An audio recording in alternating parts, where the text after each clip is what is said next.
Morning, everybody. Hello, hello.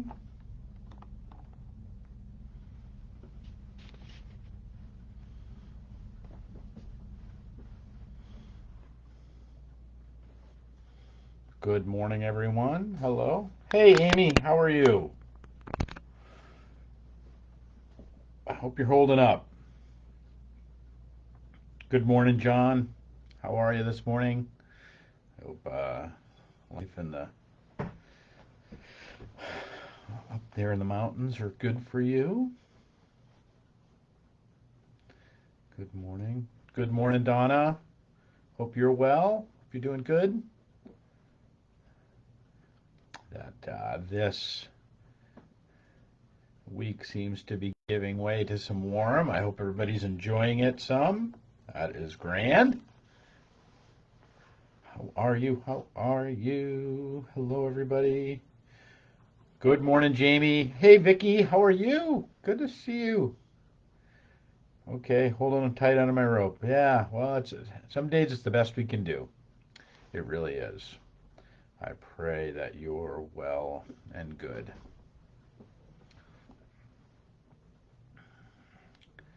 Good morning, everyone. Good morning, good morning.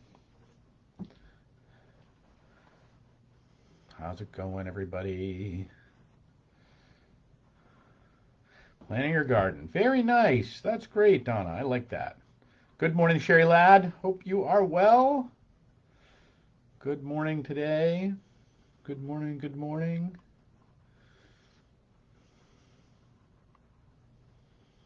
Hello, everybody. Hello, hello.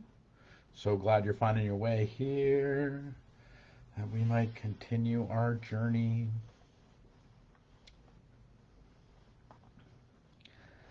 How are you? Started the day with prayer in the Bible. That is good. That is good. We are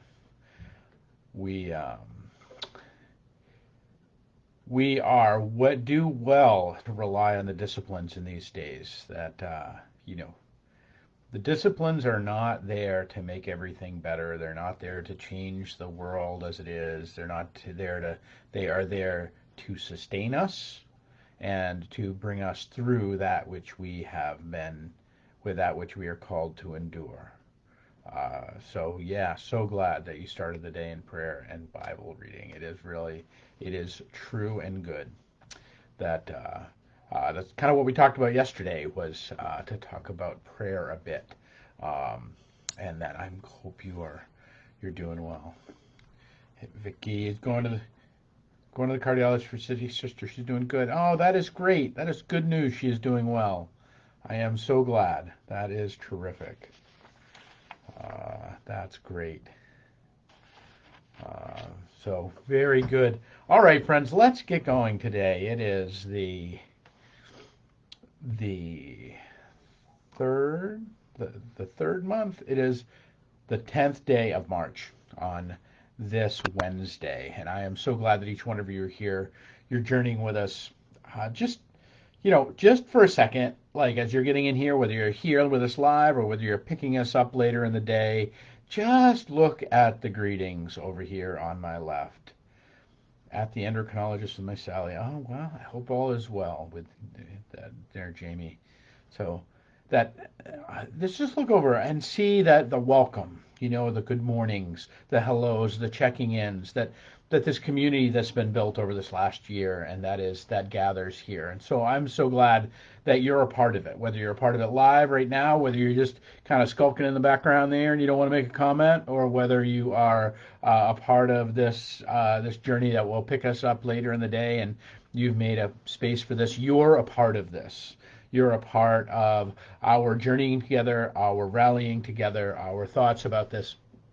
So I want to talk about freedom today. There's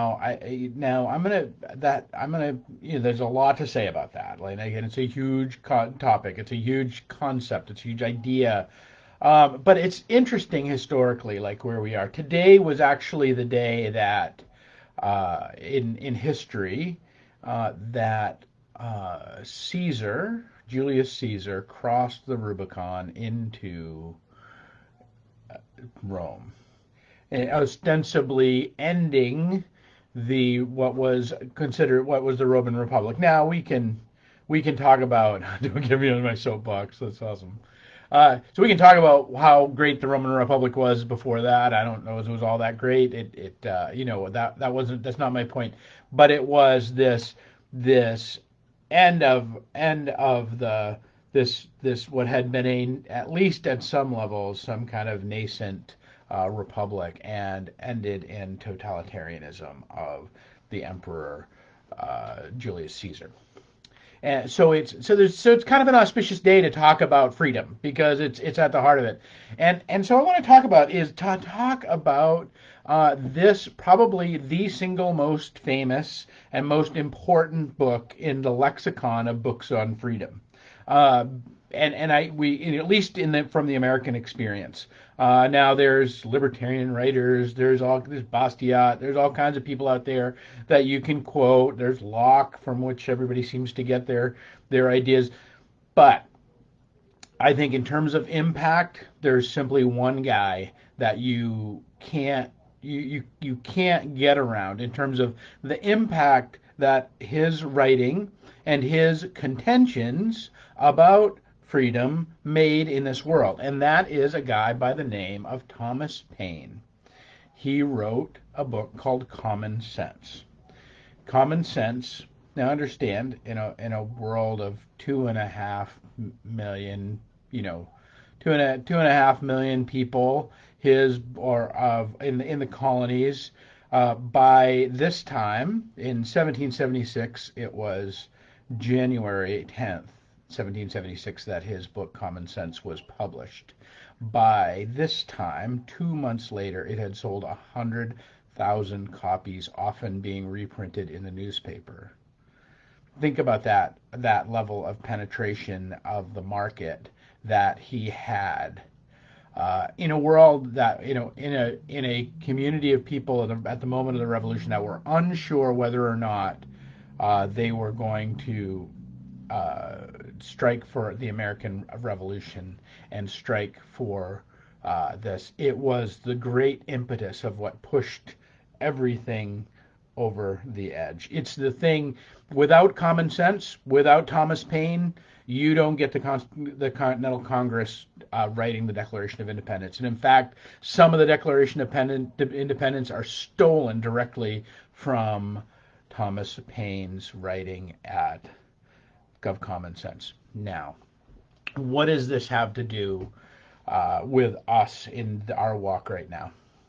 Whatever we want to say about the past year, one of the things we can say, it has been a year of the curtailing of our liberties. Now, you can argue why that was, whether those are justified, whether those are unjustified, what you think about that, what you don't think about that, about why they were, that it's a good thing. I've often heard the cry, I'm not stuck at home, I'm safe at home. And I'm not arguing with any of those. That's a whole other rabbit hole that I don't see any point in going down. My point, and so don't hear what I'm not saying. My point is, you cannot question the fact that the past year has been a year where your liberties and my liberties, and your freedom and my freedom, your ability to see another person's face and give them a hug, and my ability to see another person's face and give them a hug, even if they don't want the hug. I'm just kidding. Like, don't do that. That's weird. But that has been curtailed.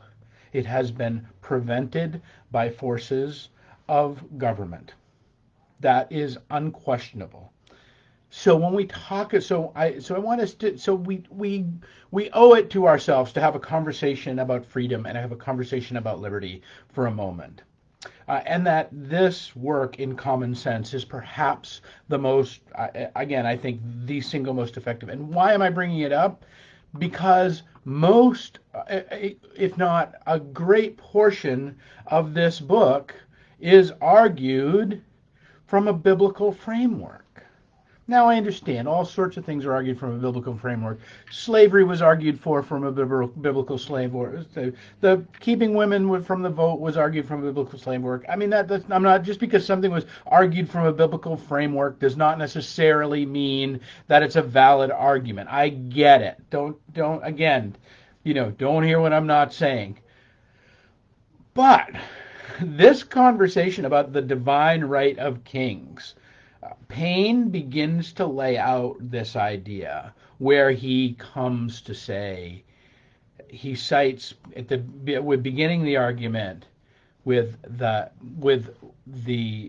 great line from Matthew 22, render unto Caesar's that which is Caesar's, and render unto God's that which is God's. That it's never Caesar's right to reign over people anyway, because it is God's right to reign over people. God is the only sovereign. This is the true sovereign, and that God is the true sovereign. God is the true bestows sovereignty onto not a person with a sword and the ability to do more violence on you than you can do otherwise, but it is the ability to bestows that sovereignty to you and to me. And he goes through. He talks about Gideon, and he talks about the refusal for people to heed God's call. He talks about Judges, where they beg for a king, and he says it's not going to go well. You don't want a king, but we want to be like all the other people, but you don't want a king. And then Samuel's objections to their demand for the king, and then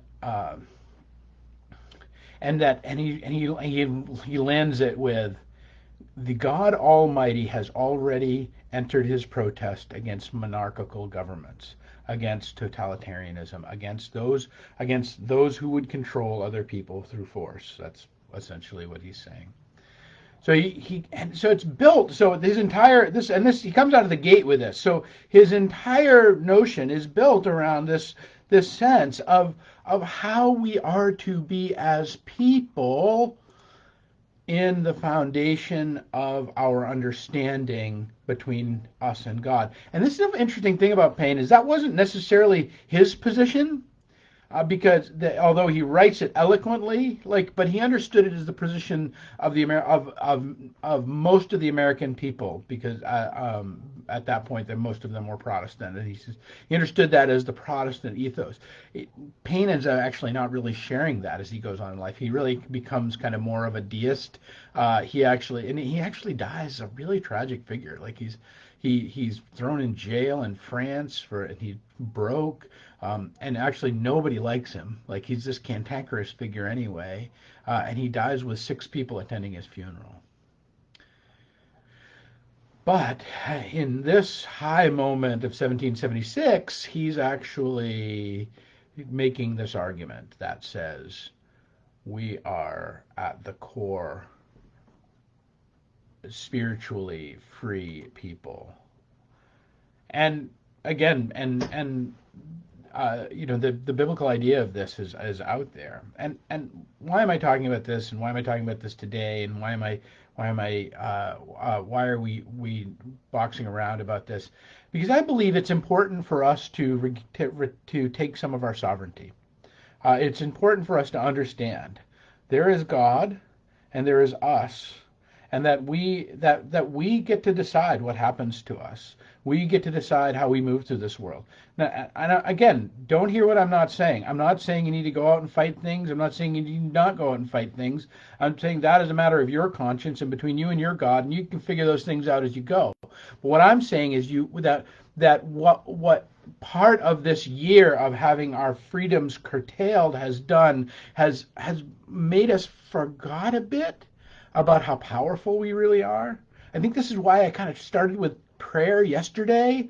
Wanted to talk about prayer because one of the things that comes out of prayer, I believe, is our own empowering. Not because we get all puffed up and we're like, oh, I'm such a great guy. That what we end up with is our right relationship as subjects of God, as the true monarchy being the headship of God, and us being created and subservient beings within that, and that in that journey and in that framework we end up being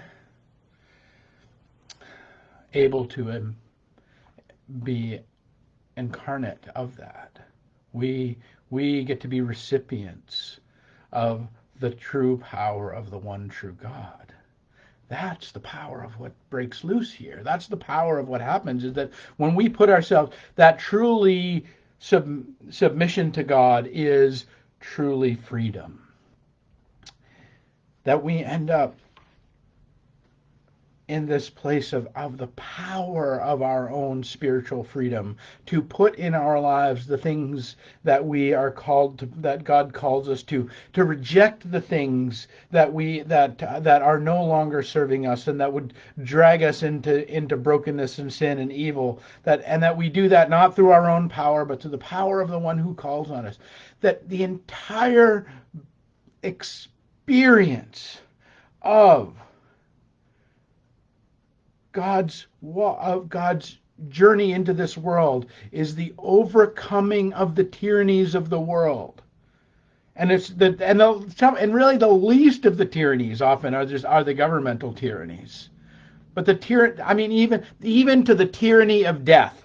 Think about what a tyranny death is. If we do not understand that dying is actually more like waking up from a nap than when in our transition into the next life, than it is some horrific and horrible ending into the blackness, like one of those old TVs went boop, and that little piece of light, and that's it. You're done. You're over. You do not exist. What a tyranny it is to live. What a vapid and slavish and horrific existence it is to live in a notion and in a worldview. And that when Jesus comes in, even in the resurrection, to conquer death, Jesus frees us into eternity. Jesus frees us into being and becoming that whom we are called to be. Jesus frees us into not having to run the whole world, because Jesus is running the whole world, because there is a sovereign and it's not me. And I can take my place in creation. I can take my place as a created being, and I can shine the light that I am meant to shine, and I don't have to run all of the world and all of the things and all of the places and all of the people all of the time. I can relax into the sovereign power of the one who keeps this planet spinning, and the sun in the sky, and the grass to come green in the spring. I can relax into that power to care for me and for you, and that is true spiritual freedom.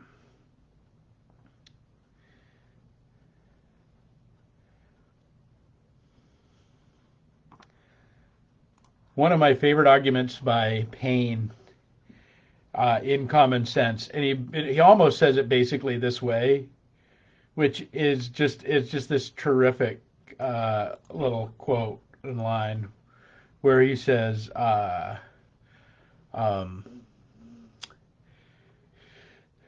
basically, monarchies are stupid. That's his argument. Monarchies are stupid. And he goes on to say it this way, and I want to read you this because I think it just sets it up well.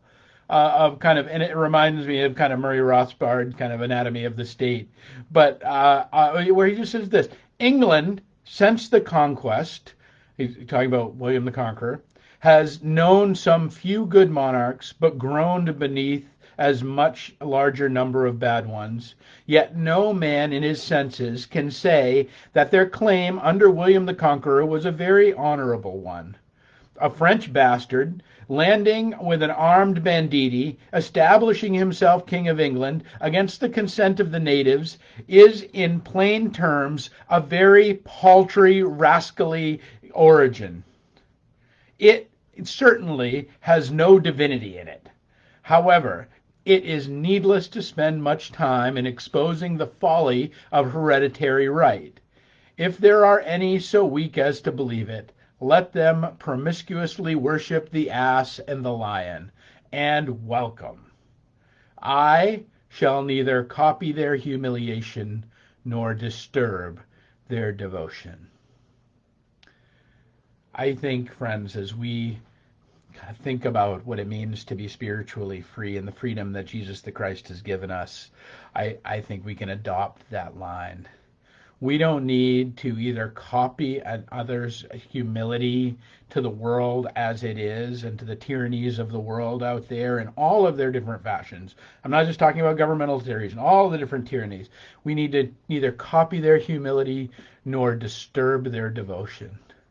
We need but place our own lives and our own selves in the right relationship of submission to God, submission to the Christ, submission to the one true monarch, and in that all other freedoms become ours. All other things open to us. All other spiritual freedoms break loose. That's why, as we started this, we were talking about Amy, who started her day with prayer and Bible reading, and how I talked about prayer yesterday. This notion that the disciplines are freedom. The disciplines will set us free. The disciplines don't box us in. The disciplines give us more capability, give us more power, give us more reception, give us more joy, give us more light, give us more options of things to be able to do. It's true of every discipline. You go lift weights, you become stronger. You become stronger, you can do more things. The disciplines are not there to afflict us. The disciplines are there to offer us freedom. We think of that, but the question is, what hereditary right will we give to them? And in rejecting tyrannies, we need to open ourselves to the true spiritual freedom of Jesus. It was said that Jefferson, I don't know, I can't remember who said it, but Jefferson provided the romance of the revolution and Thomas Paine provided the rage. So I want to invite you today, friends, like, to channel a little pain, to let yourself get fired up. Fired up not to burn down, fired up but to build. Fired up but to reclaim the tyrannies of what has been come to this world, and but to reclaim your own spiritual freedom. I feel like part of what has unfolded over this last year is we have kind of forgotten what is Caesar's and what is ours. That great Matthew 22:21 line that we've abrogated over to Caesar all sorts of things, and not for a bad reason. And I'm not saying we shouldn't have. Like, it's, again, this isn't my problem. I'm not saying I'm not contending one way or the other. What I am contending is that the right place for us to stand is in the true spiritual freedom of our submission to Christ and in sovereignty in all else in our being. That is the place of us as created beings in God. That is our place in this world. And that is the place and the source of all power that we have. All power to bring peace, all power to bring love, all power to bring joy, all power to invite in the very hosts of heaven and the angels to minister to the wounds and the hurts of our hearts and the hearts of those around us, because they are not things that are meant to be apart from us, but they are things that are meant to be in our lives, at the center of our lives. All right, friends, that's my thought for you today. That on this day of Caesar crossing the Rubicon, that we might remember good old Thomas Paine, and that God's grace and God's love is present in our lives and reigns in our lives. that all right, friends. I will. We'll pick it up tomorrow. Tomorrow, I think I have a little premonition of what I'm going to talk about tomorrow. I think we're going to talk about miracles tomorrow. So I don't often. I often have let this kind of stuff move organically, but I think we're going to talk about a little story about miracles tomorrow because I think we're all looking for a miracle right now. All right. Love to you all. Peace and grace, friends.